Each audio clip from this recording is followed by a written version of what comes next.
and he's Called gonna it. take it here. Oh, there it is. It's Orianna bottom. Oh, it is Oh. too. Then they can start falling behind in the early game, and you are going to have a very scary Caitlyn to deal with. Here we go. It is that lane swap. UOL sees it. Yeah, Boogie gives it up. He's like, hey, Ananasik, how you doing? Santa's here as well, though. No Man's also off to the side. Reyna gonna face check. Set, though, pretty durable even at level 1. Gets the face breaker down. And there's the taunt coming in, and Santa's wishes he was somewhere else. Oh, is Ananasik gonna go back in? Boss with the stun! That's a first blood for the Camille. TP in for UOL. It's carnage already. Here's Gadget. Looking to play the red side. Now you've got Orianna and Nautilus playing this way, but because of the teleports being burned earlier, the Caitlyn has an advantage. Let's see if they can actually pull this or not. He does have Flash. Flash Paz have to use it as well. Boss with the hook shot. But Paz just respects the situation and gets himself out of there. Boogie is top lane, actually going for this. Reyna with the Hex Flash in.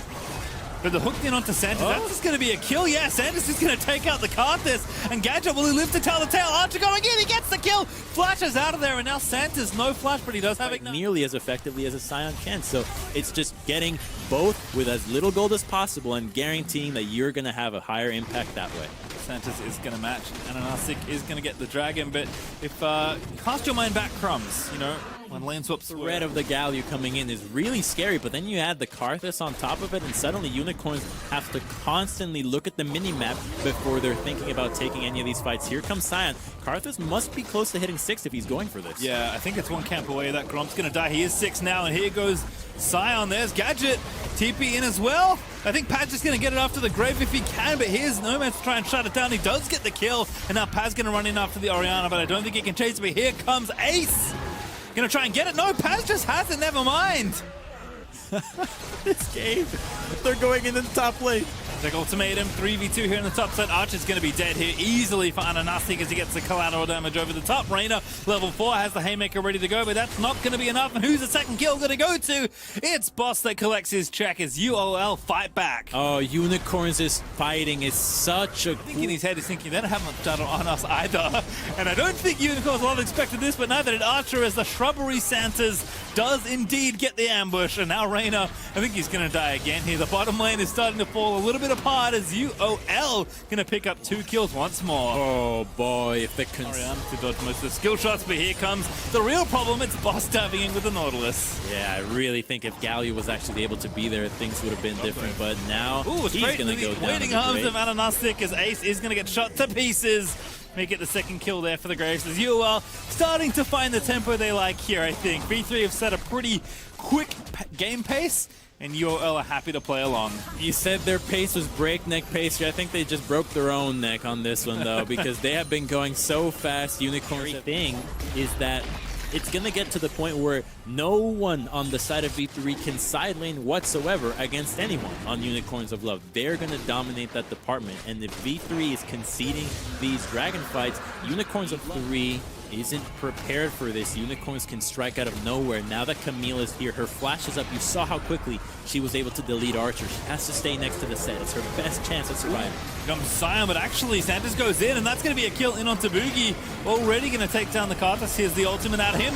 Galio with a very nice taunt. Going to shut down Boss. Ananasik going to go down as well. And Reyna over the top with a showstomp. It's going to do just that as Paz and Archer are chasing down the rest. Flash in there for the Caitlyn's going to give that kill over.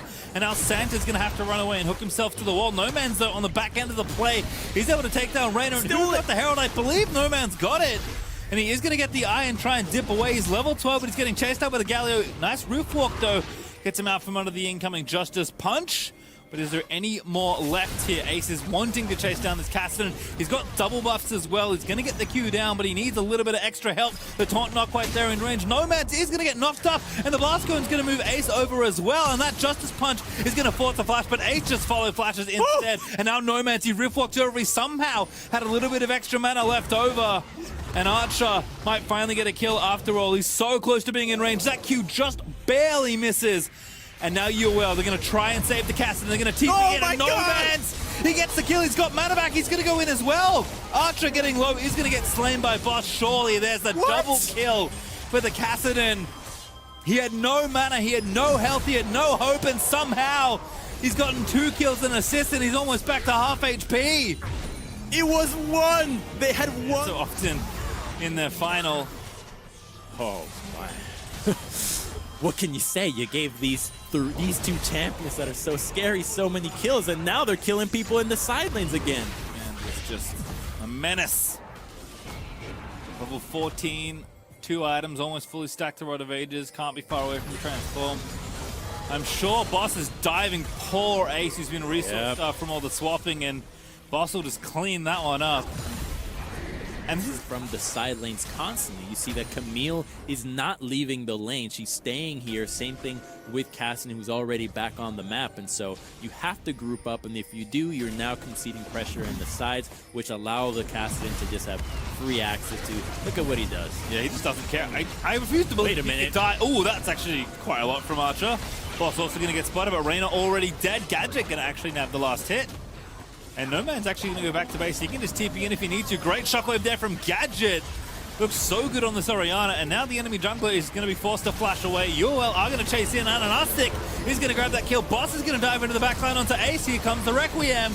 But I don't think it's enough. No Man's dominating after the TP back in. Takes down Archer. That's another kill dead as Ace falls, and Paz, he's going to be the last one left alive as UOL are going to kill the zombie Scion and grab themselves the ace. This is fantastic. 1-3-1, and then have an Orianna into the bottom lane deal with what V3 threw at you, which was just unorthodox from start to finish, and just stay true to their win conditions and execute in the team fight is really impressive. I think the UOL hype is definitely living up to it. Yeah, this is quite the game. Again, under such like different circumstances, right? Like, not every team's gonna lane swap. This is the game he got to play it because so many other things have happened that we haven't actually had a whole lot of time to talk about his Orianna. But that shockwave that managed to snipe the Carthers, that is not a first-time Orianna play a shockwave.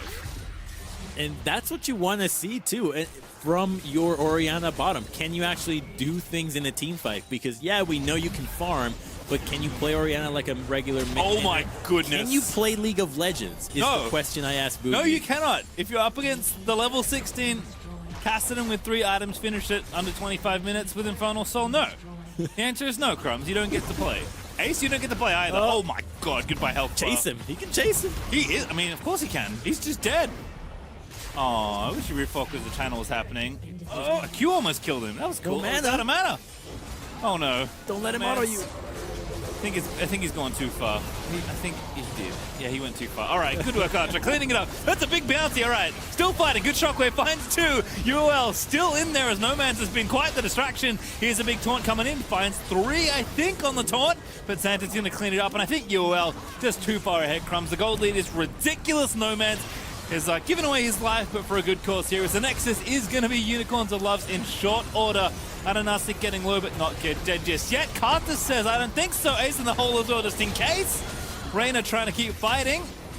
As Paz also tying up the rest of them left in the base. Gadget is going to get a kill, but there's Boogie with a shutdown onto Gadget. Paz low, but Archer still fighting. His Boss wants to get the Caitlyn, but he can't quite find the range. And now Boss is going to get the Ace in the hole blocked by Santas, as he's going to look to go back in, but he shuts down Paz instead.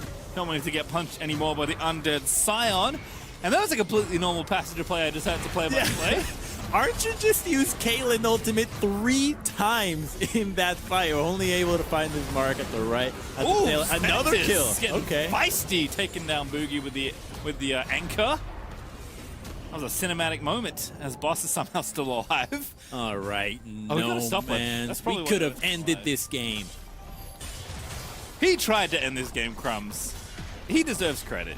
He does. That was his first death. Still has a 400 gold bounty on top of him if he wasn't fed enough already. UnicornsOfLove. It's happening again. He only got... I thought he was dead, but he's not. The nightmare's not over. Paz is the target. That feels bad. Oh my goodness, Scion, no! I'm so sorry, No Man's! Don't do it like this. He's gonna get taunted 1v4. He said that's enough. Doesn't have to flash. Oh, actually champion right now. And now Gadget's here to shield him off. That's not very fair. He was 1v4ing before. Gadget here going to make it a 2v4 instead. No Man's is running low on mana, which means that he can't do nearly as much silly stuff as he was doing before, but not going to stop him. I want to see him put the shield on Kassadin and go for a shockwave like that. That's a really cool combo that only Orianna and Kassadin can ever do, and you rarely see them together. And I know we haven't been outside of V3 space in a while, but if you're wondering, they have lost all their inhibitors and only have one Nexus turret. UOL are trying to put an end to this game, but Nomads are trying to do it in style. What a shockwave combo as they send in Santas for the absolutely stylish finish that only the Unicorns could find. And that's going to be an ace, a death again for Nomads, but it is worth the glory as UOL are going to get yet another team wipe, and they'll claim their first Nexus in style as they take down V3. Unicorns of Love give us some of their old Camille and Kassadin.